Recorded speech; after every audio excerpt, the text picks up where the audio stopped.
Let's start with you, Ryan, because you went viral a couple months ago on my page, actually, with a clip that I shared, and you were talking about your preference in younger women. And I believe the word you used was malleable.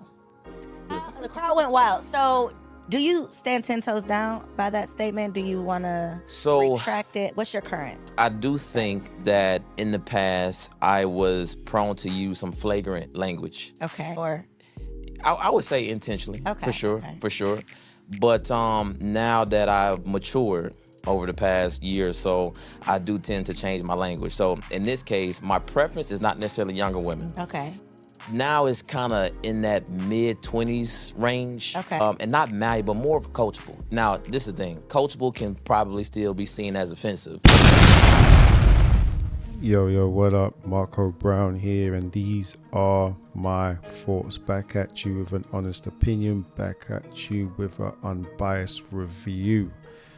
Okay, so just want to look at this perspective that's been put in front of us with regards to preferences in men and their dating choices. Women's a separate topic, we'll cover that another time.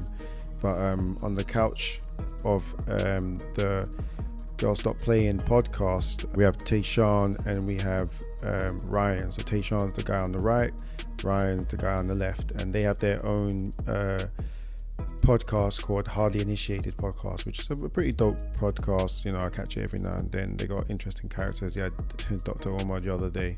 That's another one that we'll speak on and give our unbiased opinion on. But I just want to give my thoughts on this concept of preferring younger women, and with the reason behind it being with regards to them being malleable.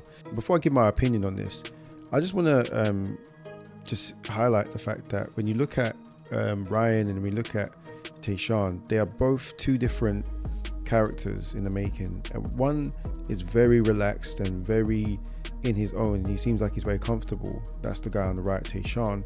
Whereas Ryan seems like he's more of a late bloomer. He seems like he's an individual who got his introduction to the world of women at a later age. So what I'm basically trying to say is I don't think when he was growing up or coming up on the ranks, he was that guy. And you got those type of guys that they're not that guy. That when they get into their own and they start making money and they start, you know, becoming more attractive to the opposite sex, then they really take advantage of it. And there's nothing wrong with that. You know, anybody can go through that sort of process. Having a preference for dating a younger woman specifically because they are malleable, I don't think that's a very sensible term to use with regards to dating preference. If I'm dating someone and it's a younger girl, the word malleable and younger girl shouldn't be used in the same sentence, because for me, malleable is very distinct in what it's trying to say, and we have to be careful with the type of words that we're trying to portray when we're trying to explain something, because if we're not careful, that's just how people get triggered and even people get cancelled, because there's not a full grasp of the English language, and I don't want to sound bad here, but that's what it is. And I'll say that to say this. Let me pull up the dictionary definition of what malleable means, and then you'll pretty much gather where I'm coming from, and I'll give my thoughts around it as well. Okay, so we're back with the dictionary definition of malleable. Okay, so when you're describing something that is malleable, we've got a definition here which says a malleable substance is easily changed into a new shape. Now, he's clearly not referring to that definition, because the example they're given is lead and tin are malleable metals. No, what he's referring to is something that is easily influenced, trained, or controlled. Okay, so if you're going to be saying I like young women because they are easily influenced, trained, or controlled, you can see how that gives sentiments of somebody that wants to dominate a young woman just because she's young. And even worse, if you want to take it to that far enough a direction, it gives the sentiment of grooming, and you have to be very careful. So I definitely would never want to use that word with regards to describing my relationship preference, because To have somebody who's seen as malleable, that's why I'm dating them, it's a red flag straight away, okay? And it can be used against you at all costs. And if anything, the human brain is malleable even at any age. You can be an old person and learn a new language. And yes, you can obviously, children learn languages faster than, say, older people because they're more stuck in their ways, or people that are stuck in their ways at an older age are more harder to influence than younger people. So I get where he's coming from, but I just wouldn't use the word malleable. That's very dangerous. And he did also specify that at the beginning he tried to use more flagrant words in order to go viral, I guess. And this is the culture that we're in. We're in a culture whereby people are willing to say anything and everything just to get the attention of the internet audience, because this is purely a get money hustle for a lot of people. Okay, so malleable, don't use it. It's not supposed to be used in conjunction with dating preferences of a woman that is young. If anything, the follow-up word he used, coachable, again, it expresses the sentiment that you're trying to control or you're trying to influence, and it can be perceived as manipulate if you're not careful. A woman to conform to your needs. I would rather use words like, my dating preferences are women that are cooperative, and I think what we have to bear in mind as men, especially when we use words like submission, submissive women, malleable young women, we have to be careful, and we have to go for concepts which express that we're trying to work with women to achieve a desired result, as opposed to dominate women. And regardless of what anyone says, nobody, especially in this day and age, no woman wants to be dominated in that sense. I think women want to be led, and there's a huge difference between being led and being dominated. And not only just that, I think we need to get to a point as men as well to stop assuming that because we are biologically men, right, it doesn't mean that we have the ability to lead. If anything, leadership can surround the ability to delegate.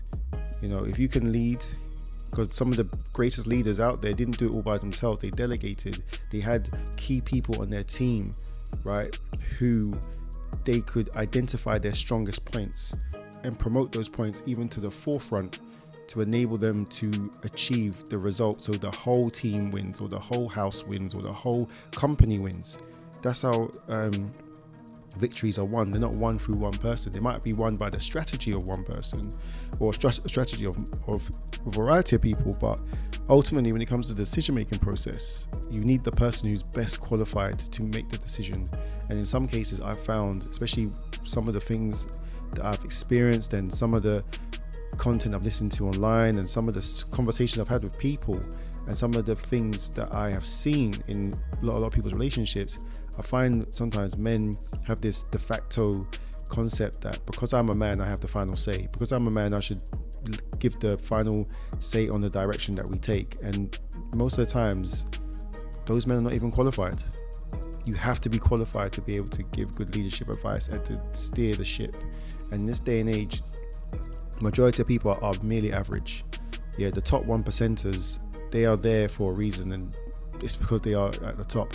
Maybe those men are the ones who have leadership qualities, positions of power. They have the attributes to lead. Maybe men who have a track record, in their household, as to the way they conduct the decision-making process, qualifies them to lead the family and lead women. Sometimes the women are actually better leaders in some cases. I'm not saying men are better or women are better. I'm just saying sometimes it's a case by case that you have to identify who is in the best position at that point in time to make the decision.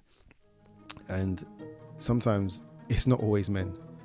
Okay, so I'm going off a bit in a tangent. The most important takeaway that I want us to get from this is that to have a preference of dating women young, that's fine. There's nothing wrong with that. Men value youth.